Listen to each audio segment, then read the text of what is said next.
ಇವರು ನನ್ನದು ಹಸ್ಬೆಂಡ್ ಭರತ್ ಗೌಡ ಅಂತ ಹೇಳಿ ಟ್ರಾನ್ಸ್ಫಾರ್ಮೇಷನ್ ಸ್ಪೆಷಲಿಸ್ಟ್, ಹಾಗೆ BG ಟ್ರಾನ್ಸ್ಫಾರ್ಮೇಷನ್ ಸ್ಟುಡಿಯೋ ಅಂತ ಹೇಳಿ ಇವ್ರದ್ದಿದೆ. ನಮ್ದಿದೆ ಸಾರಿ. ಓಕೆ, ನೀನು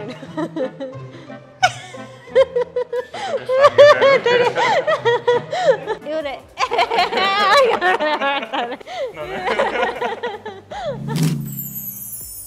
ಕೋಪ ಬರತ್ತೆ ಅವ್ರಿಗೇನೆ, ನಿಂಗೇನೆ ಅವರೇನೆ. Different personality. ಒಂದು ಕಂಪ್ಲೀಟ್ ಆಗಿ ಹಾರ್ಡ್ ವರ್ಕ್, ಕಂಪ್ಲೀಟ್ ಆಕ್ಟಿವ್ ಇರ್ತೀನಿ, ಇಲ್ಲಾಂದ್ರೆ ಕಂಪ್ಲೀಟ್ ಆಗಿ ಲೇಜಿ ಆಗಿರ್ತೀನಿ. ರೊಮ್ಯಾಂಟಿಕ್ ಐ ಥಿಂಕ್ ನಾನು ಅನ್ಕೋತೀನಿ. ಬೆಸ್ಟ್ ಕ್ಯಾರೆಕ್ಟರ್ ಅಂದರೆ ಮೋಟಿವೇಟ್ ಮಾಡೋದು ನನ್ನ. ಅಂದರೆ ನಾನು ಮೋಸ್ಟ್ ಆಫ್ ದ ಟೈಮ್ ಮಾಡಬೇಕಾ ಅಂತಲೇ ನನ್ನ ಕ್ವಶನ್ ಮಾರ್ಕ್ ಇರುತ್ತೆ, ಯಾವ ಕಾಂಪಿಟೇಷನ್ ಬಂದಾಗಲೂ ಮಾಡಬೇಕಾ ಅಂತ. ಸೊ ಅವ್ರು ಫುಲ್ ಪುಷ್ ಮಾಡ್ತಾರೆ ನನಗೆ. ಭರತ್ ಅವ್ರಿಗೆ ವರ್ಕೌಟ್ ಅವ್ರು ಸ್ಟಾರ್ಟ್ ಮಾಡಿದ್ರೆ ಅವ್ರಿಗೆ ಕಂಪ್ಲೀಟ್ ಅವ್ರ ಮೂಡೇ ಚೇಂಜ್ ಆಗಿ ಹೋಗುತ್ತೆ. ಅಂದರೆ ಅವ್ರು ಡಿಫ್ರೆಂಟ್ ಪರ್ಸನ್ ಹಾಗೆ ಅನಿಸ್ತಾ ಇರ್ತಾರೆ. ಅಂದರೆ ತುಂಬ ಮೋಟಿವೇಟ್ ಮಾಡ್ತಾರೆ. ವರ್ಕೌಟ್ ಮಾಡೋಕ್ಕಿಂತ ಮುಂಚೆಗೂ ವರ್ಕೌಟ್ ಸ್ಟಾರ್ಟ್ ಆಗಿ ಒಂದು 10-15 ಮಿನಿಟ್ಸ್ಗೂ ಡಿಫ್ರೆಂಟ್ ಪರ್ಸನ್ ಆಗೇ ಇರ್ತಾರೆ ಅವರು. ಅಂದ್ರೆ ಇವ್ರು ಯಾವಾಗ್ಲೂ ಚೀಟ್ ಮೀಲ್ ವೀಕ್ಲಿ ಒನ್ಸ್ ಅಂತ ಹೇಳಿದೆ, ಬಿಟ್ರೆ ಎವ್ರಿ ಡೇ ಅಂದ್ರೆ ಜಿಮ್ ಕೆಳಗಡೆ ಹೋಗುವಾಗ ಇಲ್ಲಿ ತಿನ್ನೋಣ ಅಲ್ಲಿ ತಿನ್ನೋಣ ಅಂತ ತೋರಿಸ್ತಾನೆ ಇರ್ತೇನೆ, ನಾನು ಕರ್ಕೊಂಡು ಹೋಗ್ತಾ ಇರ್ತೀನಿ ಆ ಥರ. ಸೊ ಡಯಟ್ ನಾನು ನಮ್ಮ ಪ್ರಕಾರ ಅಂದರೆ ಇವಾಗ ಏನು ಡಿವೋರ್ಸ್ ಅದು ಇದು ಆಗುತ್ತೆ ನೋಡಿ, ನೀವು ವಿತಿನ್ ಒಂದು 6 ಮಂತಲ್ಲಿ 1 ಇಯರಲ್ಲಿ 2-3 ಇಯರ್ ಡಿವೋರ್ಸ್ ಆಗುತ್ತೆ. ಸೊ ಆ ಥರ ಚಾನ್ಸೇ ಇಲ್ಲ ಅಂತ ಹೇಳ್ತೀನಿ ನಾನು ವರ್ಕೌಟ್ ಮಾಡೋದ್ರಿಂದ. ಏನಕ್ಕಂದರೆ ನೀವು ಕಂಪ್ಲೀಟಾಗಿ ಇದ್ರ ಮೇಲೆ ಫೋಕಸ್ ಆಗಿರ್ತೀರ. ಸೊ ಒಟ್ಟಿಗೆ ಬಂದು ಒಂದು ವರ್ಕೌಟ್ ಮಾಡುವಾಗ ನಿಮ್ಮ ರಿಲೇಷನ್ಶಿಪ್ಪು ಸ್ಟ್ರಾಂಗ್ ಆಗುತ್ತೆ. ಸೊ ನೀವು ಅವ್ರಿಗೆ ಕರೆಕ್ಷನ್ ಮಾಡ್ತಾ ಇರ್ತೀರಾ, ನೀವು ಅವ್ರೇನು ಅಪ್ರಿಷಿಯೇಟ್ ಮಾಡ್ತಾ ಇರ್ತಾರೆ, ಇಂಪ್ರೂವ್ಮೆಂಟ್ ಇಲ್ಲ ರಾಂಗ್ ಮಾಡ್ತಾ ಇದ್ದಾರೆ ಕರೆಕ್ಷನ್ ಮಾಡ್ತಾ ಇರ್ತೀರಾ. ಒಂದು ಕಂಪ್ಲೀಟಾಗಿ ಒಂದು 1.5 to 2 hour ನೀವು ಒಟ್ಟಿಗೆ ಟೈಮ್ ಸ್ಪೆಂಡ್ ಮಾಡ್ಬೋದು. ಓಕೆ, ನೀನು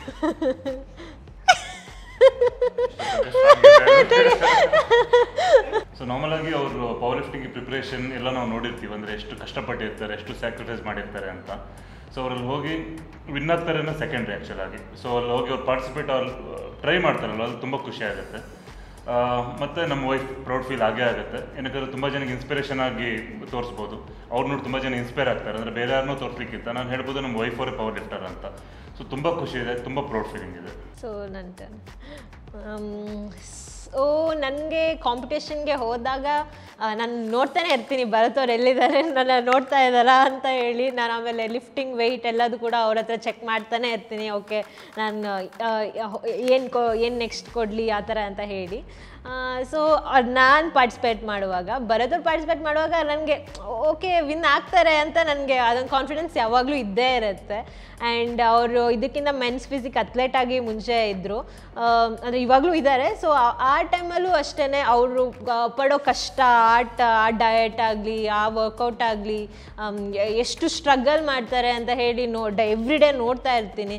ಸೊ ಆವಾಗ ವಿನ್ ಆಗಲೇಬೇಕಪ್ಪ, ಇಷ್ಟು ಕಷ್ಟಪಟ್ಟಿದ್ದಕ್ಕೆ ಒಂದೇನಾದರೂ ವರ್ತ್ ಆಗಲೇಬೇಕು ಅಂತ ಹೇಳಿ ತುಂಬ ಪ್ರೇ ಮಾಡ್ತಾ ಇರ್ತೀನಿ ಗಾಡಲ್ಲಿ, ಓಕೆ ವಿನ್ ಆಗಲಿ ಅಂತ ಹೇಳಿ. ಆ ಥರ ಇರುತ್ತೆ.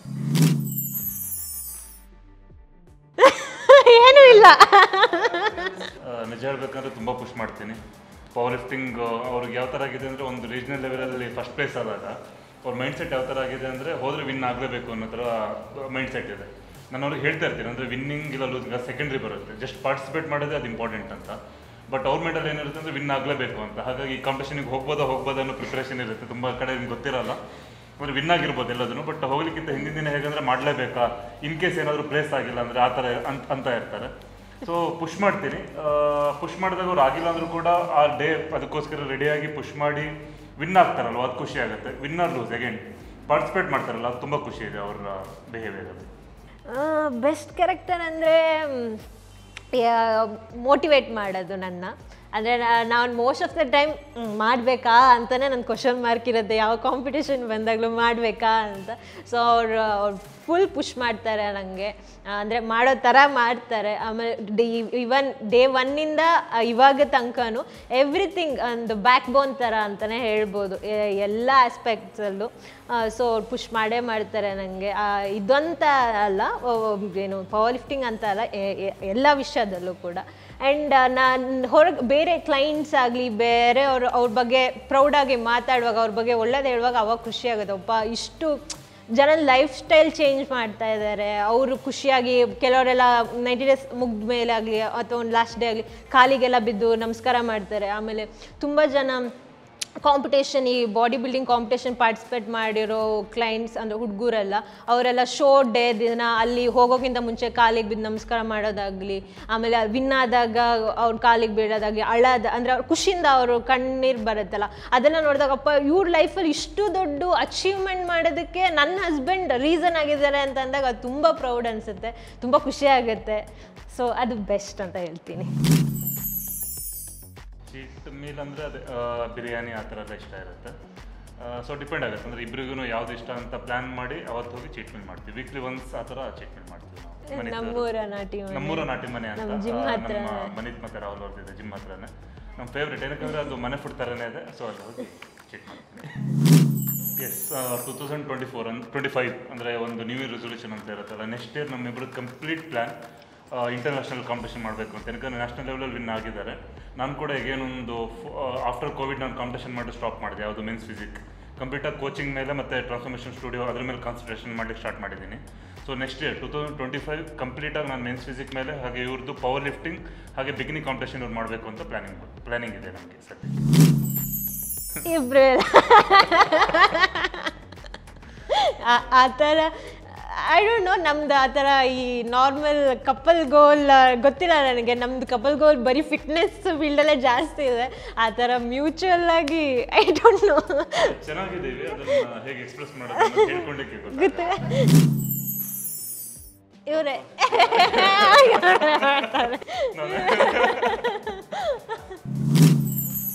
ಸೊ ದಿಶ್ ಅವ್ರಿಗೆ ನಾನು ನೋಡಿದಂಗೆ ಅಂದರೆ ಹೆವಿ ವೇಟ್ ಲಿಫ್ಟ್ ಮಾಡಲಿಕ್ಕೆ ತುಂಬ ಇಷ್ಟ. ನಾನು ತುಂಬ ಟೈಮ್ ಹೇಳ್ತಾ ಇರ್ತೀನಿ, ಅಂದರೆ ನಿಧಾನಕ್ಕೆ ಹೋಗೋ ಬೇಡ, ಅಷ್ಟು ಇಮಿಡಿಯೇಟಾಗಿ ಹೆವಿ ಮಾಡೋದು ಬೇಡ ಅಂತ. ಬಟ್ ಹೆವಿ ವೇಟ್ ತುಂಬ ಇಷ್ಟ ಅವರಿಗೆ. ಬಟ್ ಅಂದರೆ ಪ್ರಾಪರ್ ಪೋಸ್ಚರು ಇರುತ್ತೆ, ಪ್ರಾಪರ್ ಗೈಡೆನ್ಸು ಇರುತ್ತೆ, ಮತ್ತು ಅದಕ್ಕೆ ಏನು ಪ್ಲ್ಯಾನ್ ಮಾಡಬೇಕು ಅದು ವಿತ್ ಪ್ಲ್ಯಾನಲ್ಲೇ ಹೋಗ್ತಾ ಇರ್ತೀವಿ. ಬಟ್ ಹೆವಿ ವೇಟ್ ಅಂದರೆ ಇವ್ರಿಗೆ ತುಂಬ ಇಷ್ಟ, ವೇಟ್ ಜಾಸ್ತಿ ಲಿಫ್ಟ್ ಮಾಡೋದು ತುಂಬ ಇಷ್ಟ ಇದೆ. ಭರತ್ ಅವ್ರಿಗೆ ವರ್ಕೌಟ್ ಅವ್ರು ಸ್ಟಾರ್ಟ್ ಮಾಡಿದ್ರೆ ಅವ್ರಿಗೆ ಕಂಪ್ಲೀಟ್ ಅವ್ರ ಮೂಡೇ ಚೇಂಜ್ ಆಗಿ ಹೋಗುತ್ತೆ. ಅಂದರೆ ಅವ್ರು ಡಿಫ್ರೆಂಟ್ ಪರ್ಸನ್ ಹಾಗೆ ಅನಿಸ್ತಾ ಇರ್ತಾರೆ. ಅಂದರೆ ತುಂಬ ಮೋಟಿವೇಟ್ ಮಾಡ್ತಾರೆ. ವರ್ಕೌಟ್ ಮಾಡೋಕ್ಕಿಂತ ಮುಂಚೆಗೂ ವರ್ಕೌಟ್ ಸ್ಟಾರ್ಟ್ ಆಗಿ ಒಂದು 10-15 ಮಿನಿಟ್ಸ್ಗೂ ಡಿಫ್ರೆಂಟ್ ಪರ್ಸನ್ ಆಗೇ ಇರ್ತಾರೆ ಅವರು. ಸೊ ವರ್ಕೌಟ್ ಅಂದರೆ ಅವರು ಲಾಸ್ಟ್ ಒಂದು 15 ಇಯರ್ಸಿಂದ ಅವರು ಎವ್ರಿ ಡೇ ರೆಗ್ಯುಲರಾಗಿ ವರ್ಕೌಟ್ ಮಾಡ್ತಿರೋದ್ರಿಂದ ಅವರು ವರ್ಕೌಟ್ ಮಾಡುವಾಗ ಅವ್ರ ಜೊತೆ ವರ್ಕೌಟ್ ನಾನು ಮಾಡೋದೇ ಅದೇ ಡಿಫ್ರೆಂಟ್ ಫೀಲಿಂಗ್, ಅದೇ ಬೆಸ್ಟ್ ಅಂತ ನನಗೆ ಅನಿಸುತ್ತೆ. ಲಾಸ್ಟ್ ಒಂದು 8 ಇಯರ್ಸಿಂದ ರಿಲೇಷನ್ಶಿಪ್ಪಲ್ಲಿದ್ದೀವಿ. ಸೊ ಏನೂ ಡಿಫ್ರೆನ್ಸ್ ಅಂತ ಅನಿಸಿಲ್ಲ. ಏನಕ್ಕಂದರೆ ಸೇಮ್ ಅದೇ ಥರನೇ, ಅಂದರೆ 3-4 ಇಯರ್ ಬ್ಯಾಕಿಂದನೂ ಇವರು ಬ್ಯಾಂಗ್ಳೂರಲ್ಲೇ ಇದ್ದರು. ಸೊ ವರ್ಕೌಟಲ್ಲಿ ಬಂದು ಮಾಡ್ತಾಯಿದ್ರು. ಹಾಗಾಗಿ ಅಂಥ ಡಿಫ್ರೆನ್ಸ್ ಅಂತ ಏನೂ ಅನ್ನಿಸ್ತಾ ಇಲ್ಲ. ಸೇಮ್ ಇದೆ, ಮದುವೆ ಆಗಿದೆ. ಕೋಪ ಬರುತ್ತೆ ಅವ್ರಿಗೇನೆ,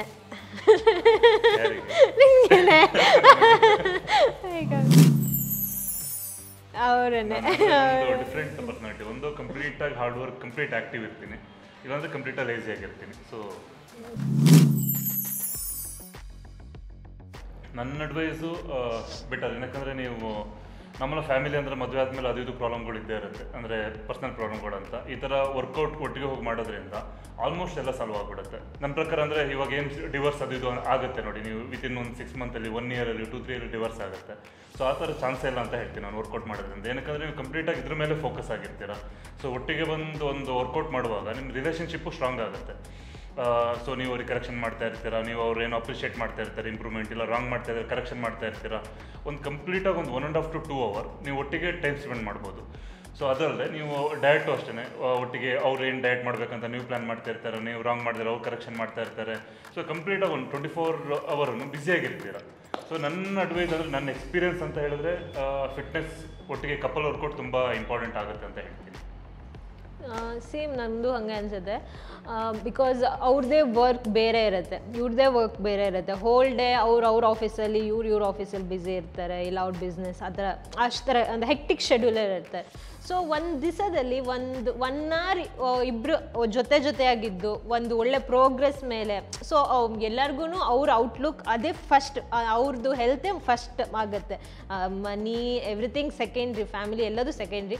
ಅವ್ರ ಹೆಲ್ತ್, ಅವ್ರದ್ದು ಔಟ್ಲುಕ್ ಲುಕ್ ಅದು ಫಸ್ಟ್ ಪ್ರಿಫರೆನ್ಸ್ ಇರುತ್ತೆ. ಸೊ ಅವ್ರ ಬಗ್ಗೆ ಅವ್ರು ಫೋಕಸ್ ಮಾಡ್ಕೊಳೋದು ಅದು ತುಂಬ ಒಂದು ಹೆಲ್ತಿ ಫೀಲಿಂಗ್ ಅನಿಸುತ್ತೆ. ಒಟ್ಟಿಗೆ ಇರೋದು, ಒಟ್ಟಿಗೆ ವರ್ಕೌಟ್ ಮಾಡೋದು ಅದೊಂದು ಬೆಸ್ಟ್ ಜಾಗ ಆ್ಯಂಡ್ ಬೆಸ್ಟ್ ಥೆರಪಿ ಅಂತ ಹೇಳ್ಬೋದು ನಾನು.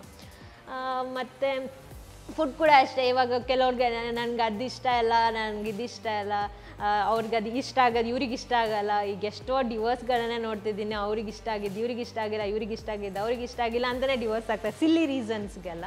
ಸೊ ಹಂಗಿದ್ದಾಗ ಇಬ್ಬರು ಒಂದೇ ಫೀಲ್ಡಲ್ಲಿ, ಅಂದರೆ ಈಗ ಡಯಟ್ ಫುಡ್ ಓಕೆ ಇಬ್ರಿಗೂ ಮಾರ್ನಿಂಗ್ ಪ್ರಿಪೇರ್ ಆಯಿತು, ಓಕೆ ಇಬ್ರಿಗೂ ಏನೇನು ಬೇಕೋ ಅದು ಮಾಡಿಕೊಂಡು ಅದು ಹೆಲ್ತಿಯಾಗಿರೋದು ಮೆಂಟಲಿ ಫಿಸಿಕಲಿ ಅಂದರೆ ಎಲ್ಲ ಥರನೂ ಅವ್ರಿಗೆ ಹೆಲ್ಪ್ ಆಗುತ್ತೆ ಅನಿಸುತ್ತೆ. ಅಂದರೆ ಫಿಟ್ನೆಸ್ ಒಂದು ಗೋಲ್ ಇಟ್ಕೊಂಡಿರೋದು ತುಂಬ ಒಳ್ಳೆಯದು ಅಂತ ಅನಿಸುತ್ತೆ ನಾನು. ಮತ್ತು ಹೆಲ್ತ್ ಕೂಡ ಇಂಪ್ರೂವ್ಮೆಂಟ್ ಆಗುತ್ತೆ. ಅಂದರೆ ಒಂದು ಮೆಂಟಲ್ ಹೆಲ್ತು ಮತ್ತು ಫಿಸಿಕಲ್ ಹೆಲ್ತು. ನೀವು ಹಾಸ್ಪಿಟಲ್ ಆ ಥರ ಹೋಗೋದೆಲ್ಲ ನೀವು ಅವಾಯ್ಡ್ ಮಾಡಬೇಕು ಅಂದರೆ ಜಿಮ್ ಜಾಯ್ನ್ ಆಗಿ ಒಟ್ಟಿಗೆ ವರ್ಕೌಟ್ ಮಾಡಿ ಹೆಲ್ತಿಯಾಗಿರಿ ಅಂತ ನಾನು ಹೇಳ್ತೀನಿ.